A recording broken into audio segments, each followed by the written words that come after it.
for perhaps the 50th time in my life.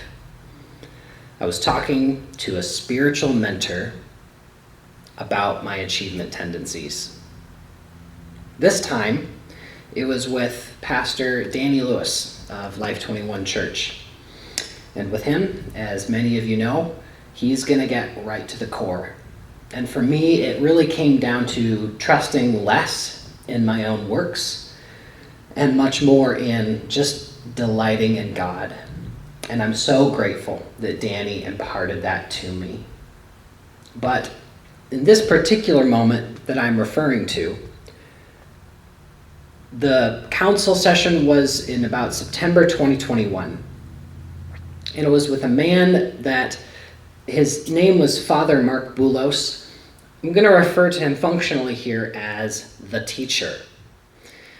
Because in this time, we were talking a lot about my overactive achievement tendencies. You know, you might call this determination or ambition if you just don't look too closely. And to give a bit of context, just prior to this in the year 2020, I had just quit my job. I was professionally burned out, and so I started a consulting business. And ended up not going so well, which I'll talk about. I also had been a discipler, a Christian mentor, because I've received mentorship, I'd shared it with others, and sometimes it went really well. And other times, it really fell flat. So it wasn't all hopeless. I mean, at this point, at the age of 30, I was newly married. I had some very deep friendships, and I knew that I did trust Jesus in my life. And yet, there was this part of me, that this sense of the collective failures of my 20s that I could no longer shake. It was as though I knew I just wasn't doing enough, and I could never grow fast enough. I knew all the things of how God had impossible standards, yet he works with those who trust in him. I knew all that, but it was really my own perception of me that I just couldn't shake, and it was nipping at my heels all the time. And at this moment with my mentor, the teacher told me something that I really needed to hear. That in the most beautiful way, it's all gonna burn. That my need to achieve was really about me. But if I just let it all go, I might actually become useful to God. And his prescription was clear. Like a doctor, he expressed to me that just read the book of Ecclesiastes over and over. And maybe you've read this book for yourselves. It's a book in the Old Testament Bible, pretty obscure, kind of dark, not really talked about as much. But at that point in time, I had followed his advice. I went about my days and several nights even when I would turn to Ecclesiastes. And here's, in basic format, what I learned. Number one, that God alone is the standard for righteousness and goodness. And number two, that my deeds, my good deeds, no matter how great or virtuous they are, they do not add to his righteousness. As it says in Ecclesiastes, only his works endure. Mine pass away. And so what came from this is the realization that in a very helpful way, my works don't really matter. You know, monuments and memories, they don't matter. And actually, this is so true that it's true regardless of whether or not I believe it. And in this challenging wisdom, I felt God's patient hand on my motivations to achieve. Where I had been fretting in anxiety, the Holy Spirit taught me what I would describe as a holy, uncaring attitude. and I'm still working on it, but it has saved me. So to my faithful brothers and sisters of Life 21, and to anyone who may be watching this recording, we invite you to sit at the foot of the teacher, and open up yourselves to Ecclesiastes. See that it is, in fact, a spirit-breathed voice for us today. In this 8-part series, myself, Eric Teachout, and another person, Ali Kayobi, pastoral intern here at Life 21 Church, will be tag teaming throughout this series, and we'll be interweaving 2 different threads in our instruction. One will be, we're just going to study this text very closely. We call this exegetical, and we just mean we're going to facilitate the message of the book to the best of our abilities without us adding to it. And secondly, we're going to take the wisdom given and go a step further. We're going to add, let me redo that part. And secondly, we're going to take this wisdom and we're going to go a step further. We're going to do spiritual freedom ministry, where this wisdom is allowed to penetrate us. And we'll start with that faithful walking through the text. And then we're going to go somewhere with it. Meaning, we're going to help this text to penetrate that our idols and anything that's getting in the way between us and God might be deconstructed. And that fundamentally, at the end of it, that a simple life in God would be laid forth for us to take hold of. But in today's message, we're going to be looking primarily at the beginning of Ecclesiastes in 3 parts. The vapor of life, God's pleasure that he gives us to have in life, where we'll also then put this content into practice. And then third, looking ahead to the rest of the series, namely the idols of life. So let's take a look at that and jump into Ecclesiastes together. No better place to start than the beginning. The words of the teacher, the son of David, king in Jerusalem. Most vaporous of vapors, says the teacher. Most vaporous of vapors. All is vapor. What advantage does a person have in all his work which he does under the sun? A generation goes and a generation comes, but the earth remains forever. Also, the sun rises and the sun sets, and hurrying to its place, it rises there again. Blowing toward the south, then turning toward the north, the wind continues swirling along, and on its circular course the wind returns. All the rivers flow into the sea, yet the sea is not full. To the place where the rivers flow, there they flow again. All things are wearisome. No one can tell it. The eye is not satisfied with seeing, nor is the ear filled with hearing.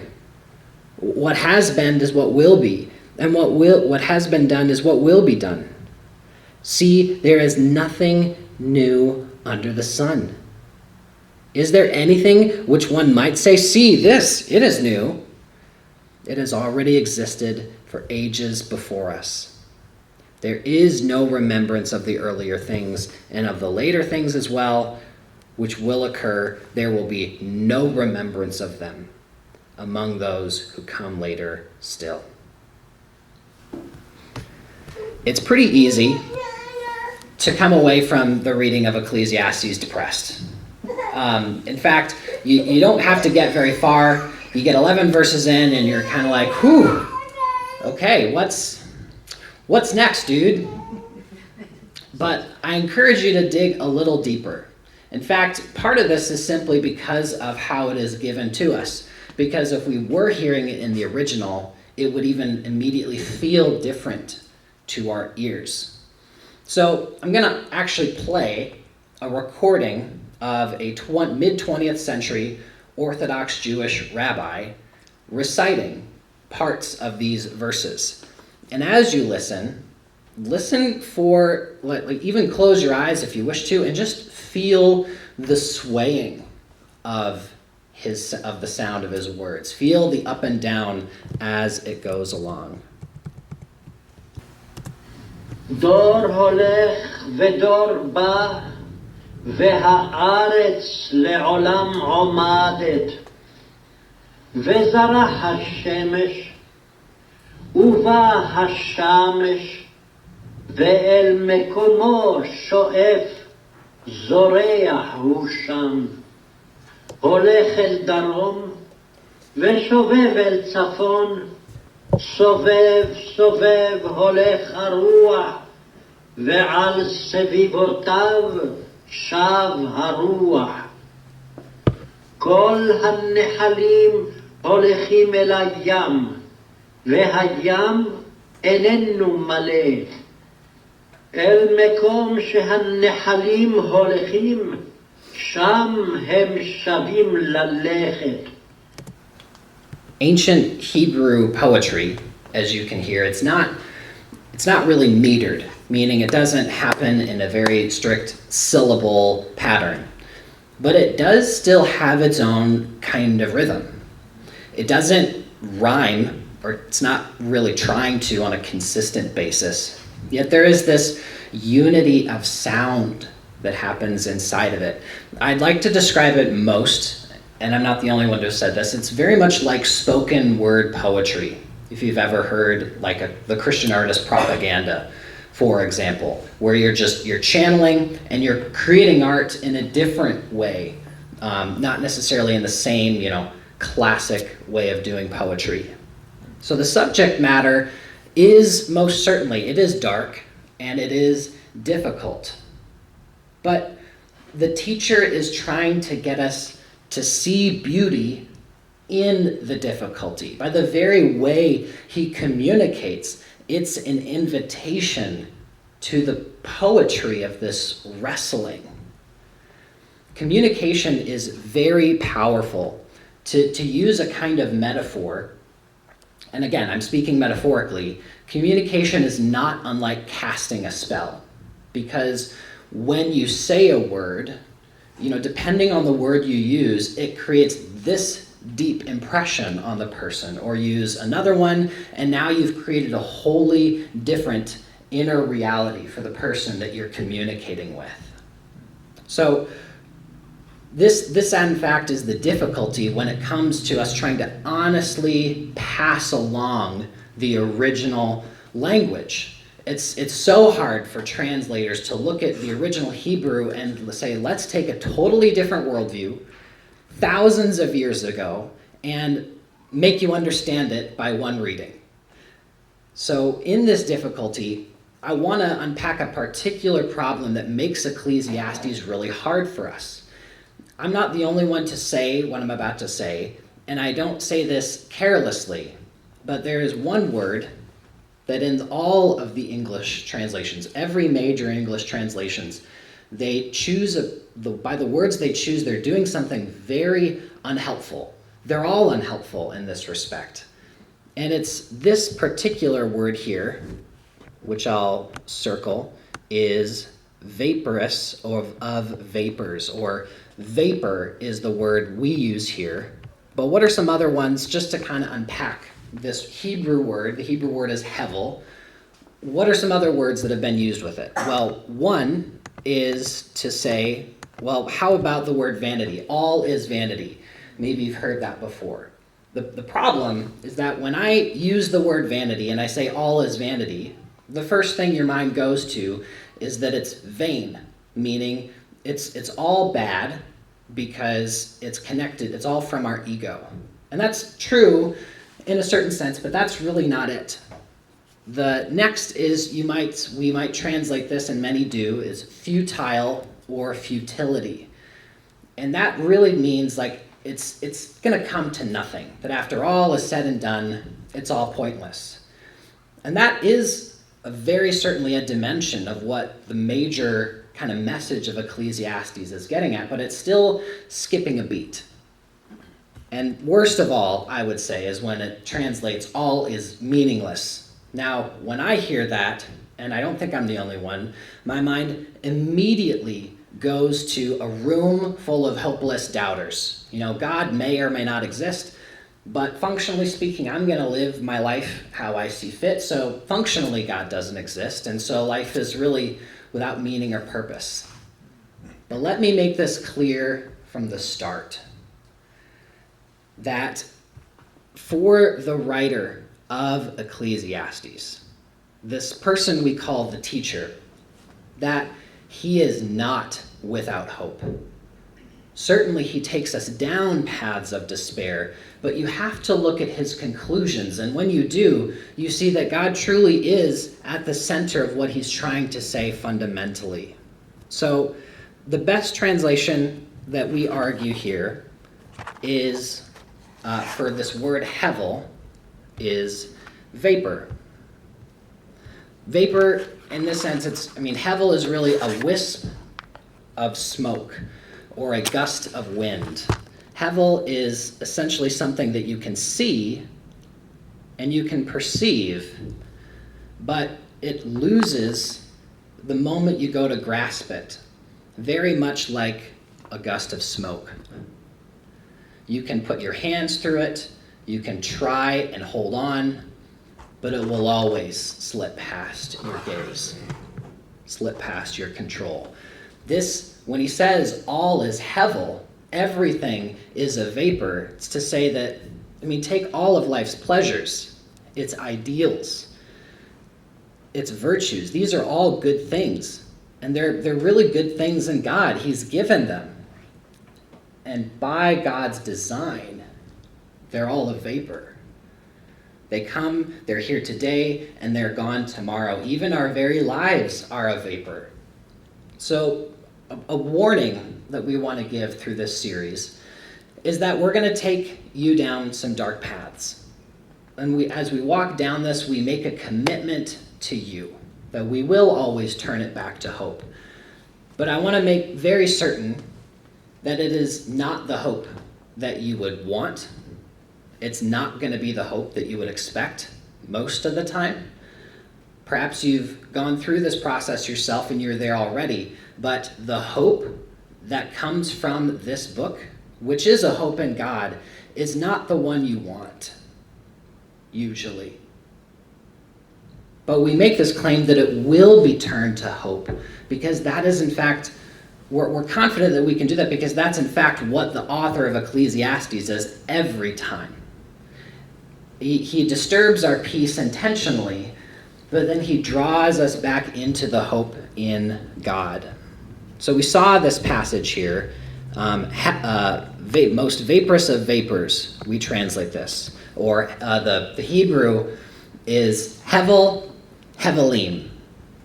Really, hevel of hevels would be a way to say it. And it means like, okay, take other phrases that we already know some of us may already know from the scriptures, like Lord of Lords or King of Kings, meaning within its class of things, it is the most superior version of it.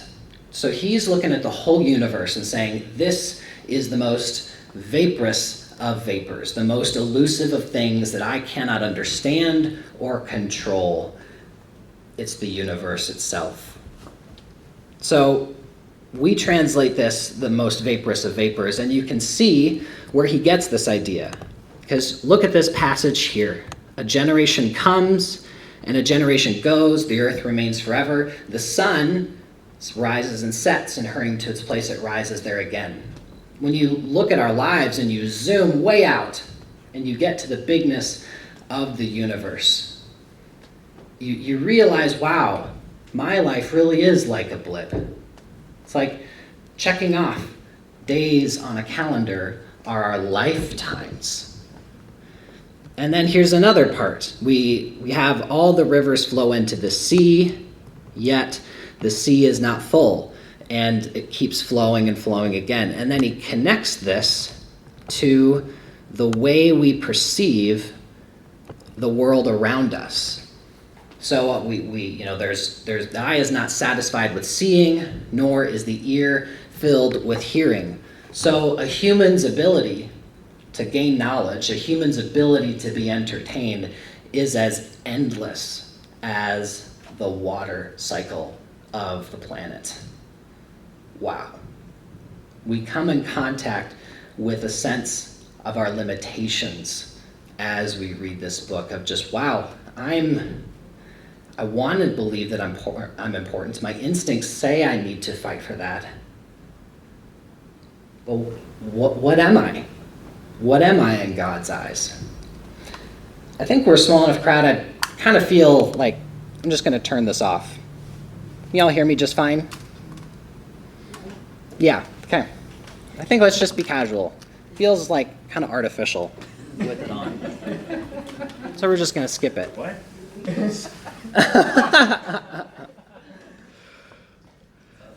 Yeah. All right, taking it off where we were. So this sense of limitations that we had, this is how I felt in all of my labors, because it was like every time I expended myself, very often, whether it was in work or in ministry, very often when I pushed it to the limits, it ended up being like drops in the bucket.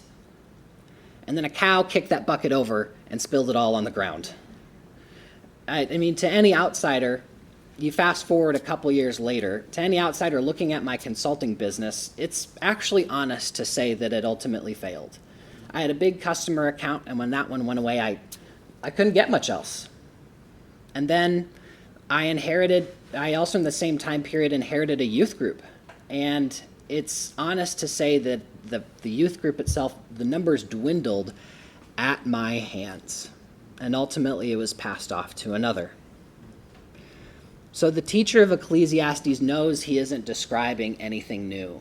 We're all familiar with a sense of what it means to fail. And this is, in fact, the essence of the vapor of life. All is hevel, everything is a vapor, means that there is nothing that is actually truly in our control. Even for people who are Christians, the Holy Spirit, the Spirit in Hebrew is ruach, which literally is like wind or breath. So it comes and goes wherever it pleases. It may be there, and it may be there to benefit you, and you can rely on it being there for you. But it's still not under your control. This is not the Star Wars force that you can manipulate as you wish. And we know, whether you're Christian or not, we know we're not in control. And we do all these things to try and gain control, these crazy things to try and deal with this knowledge. We call them coping strategies. And we soothe ourselves. We're trying to fool ourselves into believing that there's something that we can do to deal with this sense of limitations. We're trying to lay hold of the steering wheel.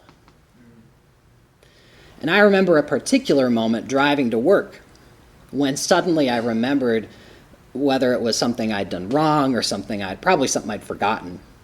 And I was sitting there and I realized, I can't take this anymore. And instantly I reached for the car radio. And maybe you're familiar with this too, but it was at that moment of trying to, just escape for a moment, right? Trying to get something to kind of help me get through it, that I realized, wow, this is a pretty obvious habit that I've got going on here. The moment I'm kind of in something or struggling with something, I'm going to reach for something to soothe myself. And it's to say, if I can't have peace out here in the world, then I will go and find it somewhere in something else. And of course, it's temporary. It doesn't. You go there, but then the song's over. You finish the book. The experience passes.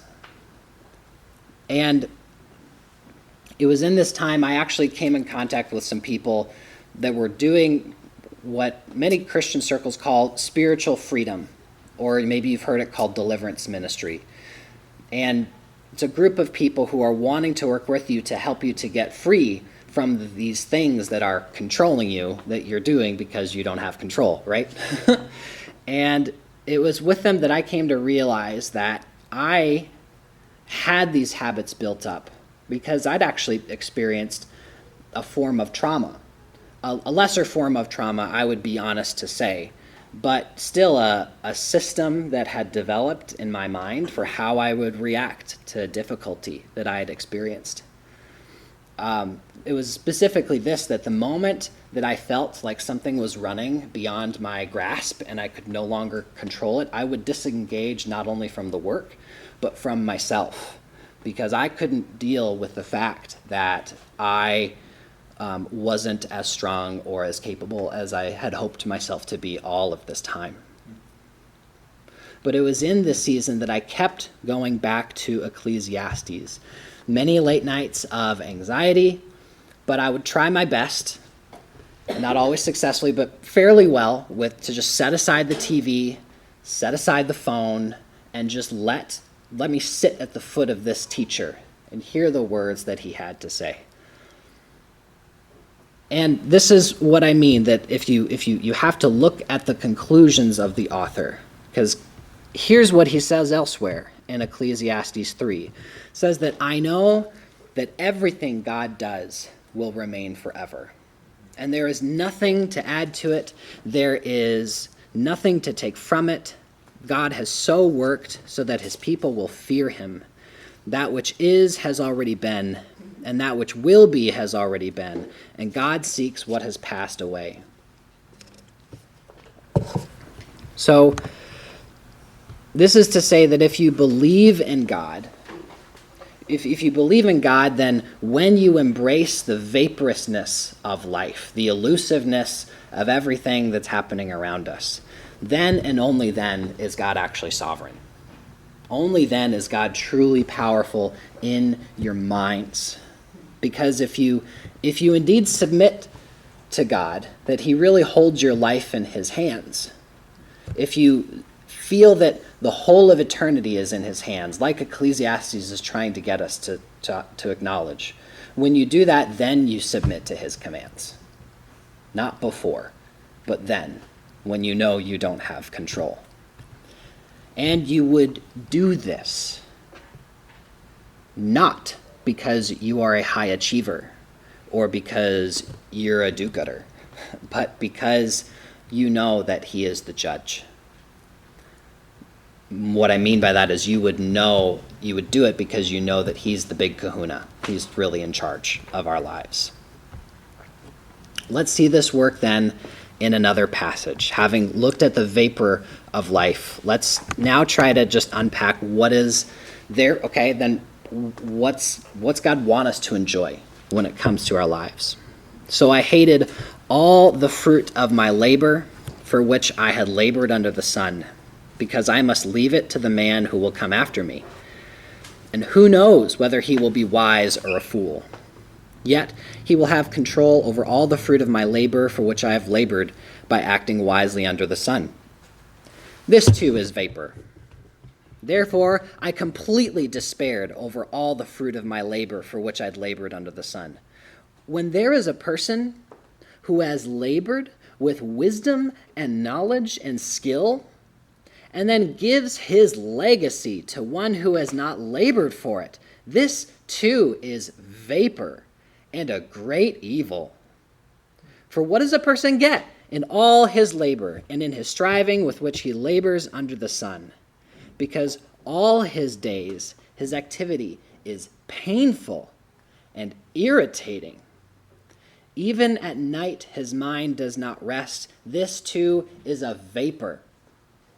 He continues in the same passage, there is nothing better for a person than to eat and drink and cause his soul to see some good from his trouble.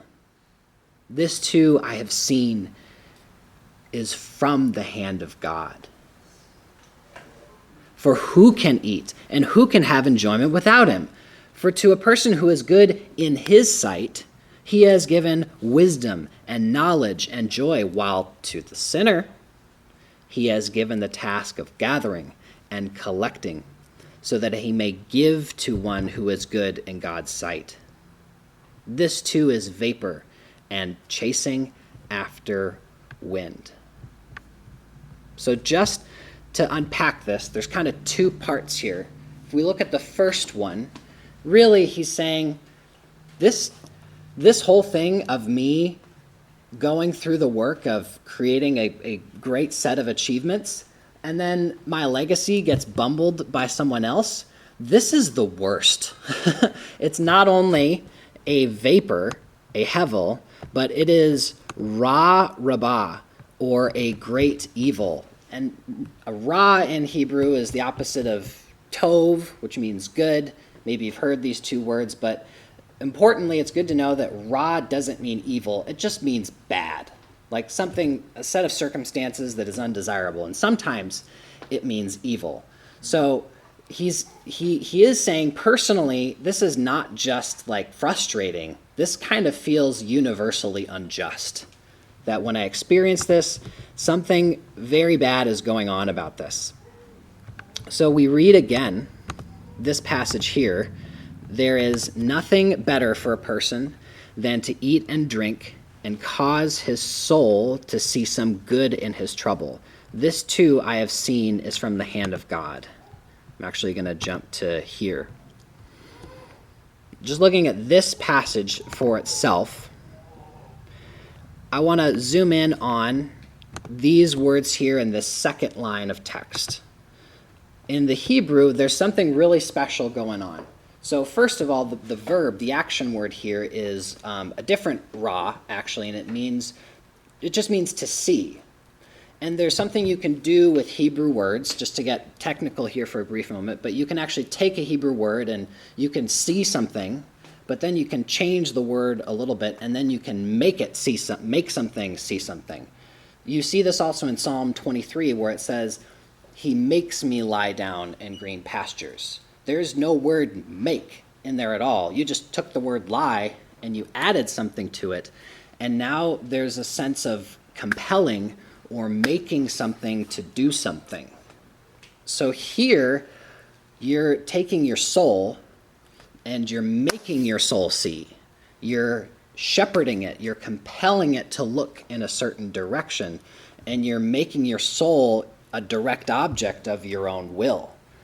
So the point is that when you're frustrated, when you're experiencing some great difficulty, first, find just something good in your efforts. And then make your soul an object of your own will and turn it, repent it, bend your soul to behold that good thing and to relish in it genuinely. Now I get so serious about everything. You don't have to ask many of my friends to learn this about me. And God is still working with me on this. My problem is that I take achievement and I consider it proof that I am, in fact, as great a person as I think I am. That I really am better than other people. I confess this before you.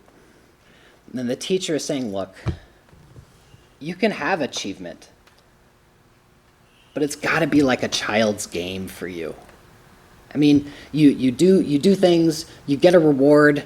That's actually really normal. And this is a blessing you should receive from God's hand. It's right there. Like, have fun with it, but don't make it greater than it actually is. Because it's about this whole passage here, right here, is about attitude. I mean, take joy, like zoom out from all the big schemes you're trying to do and just take joy in the little things. We've heard this from so many angles, and it's actually really old. It's right here in the scriptures. So when you read Ecclesiastes, let yourself experience the hard things, the difficult things, because they will try and make you see rightly that you're pretty insignificant. But then it will take you somewhere else, and it'll take that sense of being reduced, and it will make you useful at God's hands. It will take you, and then you will be brought into the genuine hope of God. And I can tell you from experience that you're going to be a lot more effective in loving others when you have been reduced to this place, because then God's view can come in instead of all the things you've been putting on yourself. And Ecclesiastes, by giving us these disturbing things, is trying to help us see how just empty all of these different things are. For who can eat, the second part here, for who can eat and who can have enjoyment without him? For to a person who is good in his sight, he has given wisdom and knowledge and joy, while to the sinner he has given the task of gathering and collecting, so that he may give to the one who is good in his sight. This too is vapor and chasing after the wind. This is a really difficult passage to explain to oneself or even to others. That it's because it's easy to read into this passage and be like, well, I guess some people are happy and they serve the happy people, and that's God's plan. But that's not quite right, because again, this passage is actually about attitude, not the things we receive that would make us happy. The important qualifier here is for to a person who is good in his sight. I want to put a flagpole at this point to be held and come back to for the rest of this series. Because whenever God is introduced, whenever God's view of something is spoken about in Ecclesiastes, there's a very definitive moral factor at play. Meaning, yes, enjoy, do as you wish, but there's an original condition of being good in his sight. So it's like he's weaving a fabric of wisdom, and if you don't get the first part, the whole thing comes unraveled. If you want to have joy, then first recognize that God is your judge. If you miss that part, do not pass go, do not collect $200. It's not going to be there. It's going to be empty and frail by the time you get to that joy. So we find this, and this plays out in the outcomes that come forth. Let's look at this contrast. So for one, he has given the task of gathering and collecting. And to another one, he has given wisdom and knowledge and joy. For Christians, you might know what I mean when I say this is a true Mary and Martha scenario. This is a story of when Jesus was teaching, and one person said, her name was Mary, and she said, no, I'm going to stay and I'm going to receive what God is teaching, and I'm going to have all the fun. And Martha was working in the back room, and she actually came out and criticized her sister and said, Lord, come on, she's not even keeping up her part of the work here. And he said she had the better portion, interestingly. So putting it into context here, remember what happened prior to this passage. Actually, here we go. The prior passage in this is that when you can work all day, every day, and then at the end of your life, you actually have nothing to show for it.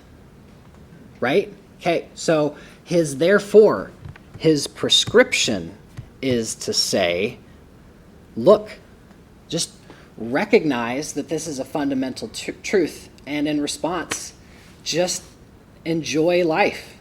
Like those who actually understand this will find the joy. But to those who strive and spend all their time, they end up sinning in the process, and in a very strange spiritual sense, it's as though God says, I'm going to take your joy and I'm going to give it to someone else. This was meant for you, but since you won't take it, I'll pass it right along. So Jesus said, take the talent from him and give it to the one who has 10 talents. For to everyone who has, more will be given, and he will have an abundance. But from the one who has not, even what he has will be taken away. There is something really profound going on here in connecting sin and neglecting our joy. That On the one hand, there is the evil, what I describe as the evil schemer. We all kind of have a concept of this in our minds, and maybe we've met a few of them. Maybe we've been it from time to time. But the point is, someone who expertly plots to rob their fellow person. Okay? But what of the intelligent schemer? Blue collar, white collar, small town, suburbia, city, it doesn't matter. But someone who works so hard and plans their whole lives, works until retirement, and has gotten the great resume and has gone all the way. And they've done all the right things. You see, the one who toils at injustice cheats man of his portion from God. But the one who toils at achievement cheats God of her portion for herself.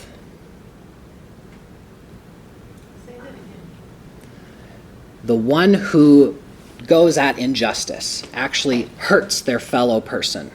They cheat that person out of God's portion for them. But what about the person who just toils at achievement? They have schemed in a different way, and they have in fact cheated themselves out of what God meant for them. Call it toil, call it hard work, call it, great labor, but that's not the issue. The point in Ecclesiastes is not to find inner peace. Think of all the saints in history who worked so hard and emptied their lives and were persecuted to God's own glory. They were not in inner peace. They were pretty stressed out, but they still had joy. So in the same way, it's toil itself, working really hard, even to the point of stress, is not the problem. I mean, truly, I ask you, my brothers and sisters, do you know the difference in your own life? Can you see your own heart? Do you know the difference between when you toil for God versus you toiling for yourself? Do you know what that feels like? Where is that happening in your life right now? I know what it is like to toil and it's all about me. And here's what happens, because even when I toil for the most virtuous of things, it's like I'm operating in a kind of spiritual greed, a spiritual selfishness, because it's really, I come to realize, wow, that was all about me. And I have robbed God of what he meant for me. But for all of us here, thank God that the real man with a plan is patient, and he is kind, and he works with us to get there. Daily and hourly, God is calling us to take joy in our labor. So are you striving selfishly? Or are you partaking of the raw, the bad here in Ecclesiastes? Do you believe by the way you work does it express that you think that your days are unlimited, that your strength is inexhaustible? Because those that really are ultimately saying, I think I am in this particular moment, in this certain way, I think I am God. But when God is my judge, I can actually receive joy from my labor. So there is a hope. There is, in fact, a hope at the end of all of this. But it's not the hope that you would expect. You can work hard, you can toil, you can even push yourself to the point of stress. But when it is truly for God, and when it is in God's sight, then pleasure is possible. So you see, we went dark, we went there, but we brought it to a hopeful place. And that's what we're going to be doing throughout this series. All right, let's put the wisdom into practice. We're not only going to be studying Ecclesiastes, but as we said, we're going to be taking this and seeking spiritual freedom through this. This has been in the past called by some deliverance. Now that can be a charged term for some, but the idea is the same. It's that we have many things that limit us, both in our ability to receive from God and our ability to come into what he's asking us to do, the callings that he gives for our lives. Spiritual freedom, put simply, is a kind of Christian counseling that helps us to get free from the things that bind us. So this can be done as you're reading this. You're welcome and encouraged to do this with someone else who may be watching with you, a friend or a partner. Or you can just journal these questions that we're going to give you with the Lord privately. You can also pause at any point in this recording to take the time you need, but we encourage you do whatever it takes to lay hold of this, that this would not just stay in your head, but would indeed travel to your heart as well. So taking a look at the questions that we have from Ecclesiastes part 1 here. First question that we want to ask is, what triggers you the most about your own limitations? When you consider the times in your life that you feel that sense of hevel, that sense of vaporousness, that things are not in your control, when are you bothered the most? And what does that say about the journey you're in right now? Another question to ask is, when you sense that you're losing control, what coping strategies do you use? Are you proud of them?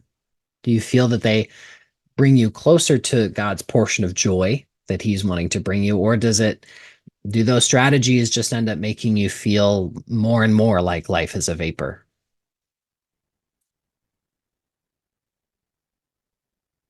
Another passage here is that if you remember, there is nothing better concerning man than to eat and drink and cause his soul to see some good concerning his labor. We gave a particular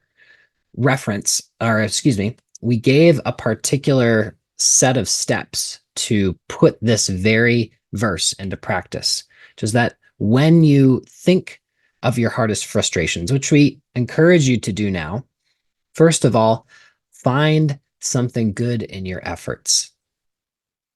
Then make your soul an object of your own will. Take control of the gaze of what you're focusing on, and turn your soul to behold and to relish in that good thing.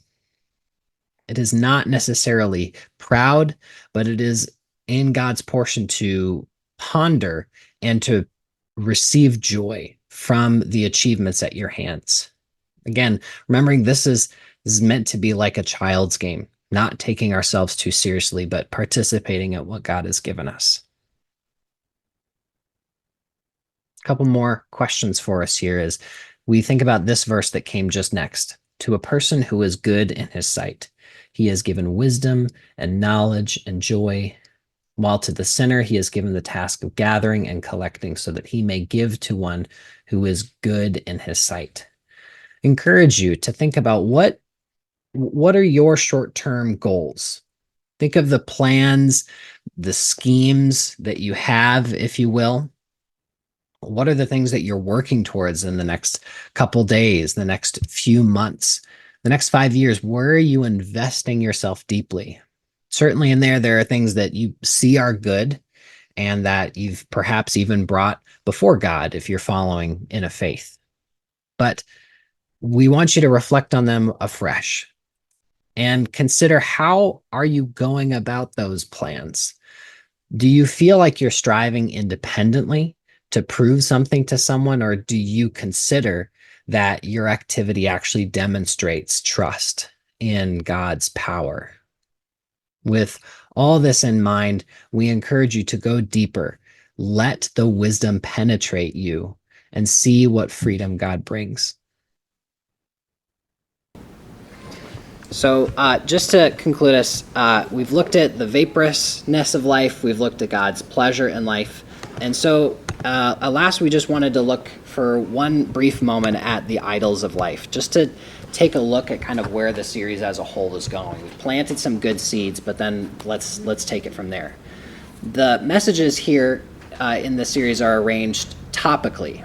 Now, what we mean by that is we've taken passages throughout the entire book and we've combined them around specific themes that are clearly connected throughout the book. So it's not going to be Ecclesiastes 1 and then next week Ecclesiastes 2. It's going to be a little more jumping around. But each topic targets what we'd call an ideology or an ism. And here's the set of the ones that we're going to be looking at. Think of each of these as some way of thinking that motivates our behavior, and every single one of them is something Ecclesiastes has in its crosshairs to say this too is a vapor. This too is something we strive for, but it's completely elusive to our grasp.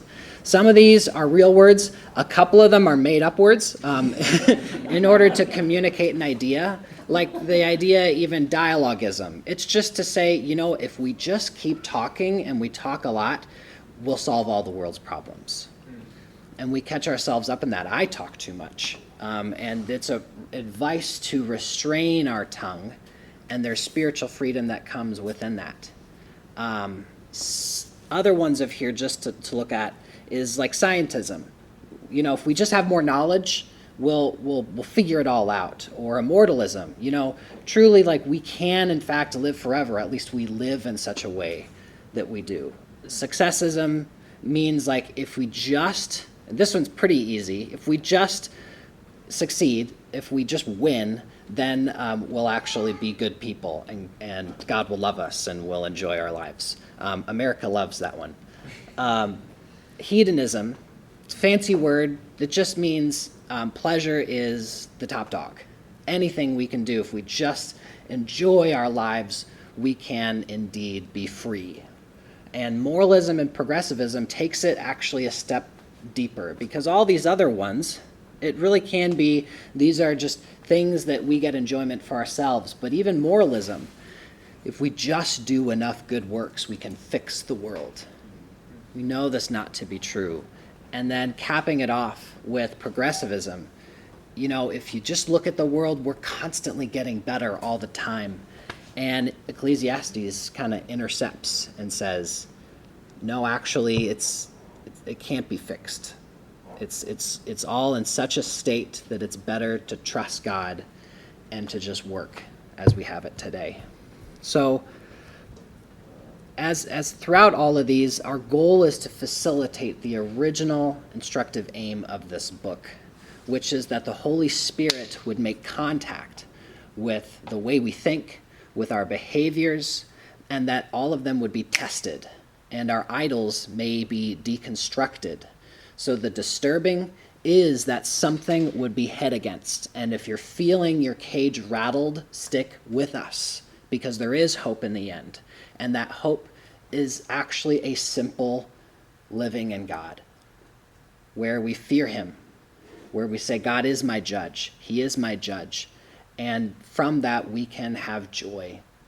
It might be lofty, sophisticated joys, it might be simple ones, but it's all going to be in him. So for those sitting here today, and even those who are watching here on the recording, we want to encourage you to share this. The recording will be available after, to share this recording and invite others into the series. If you know someone who's in a really dark place, and they see all the darkness that's happening in the world, and they want someone to say, yeah, look, there it is. That's what Ecclesiastes is doing. And it's in that place then that the Holy Spirit comes in to say something better, the good news as a result of that. So we encourage you to do that as well. Thank you, everyone. We appreciate you.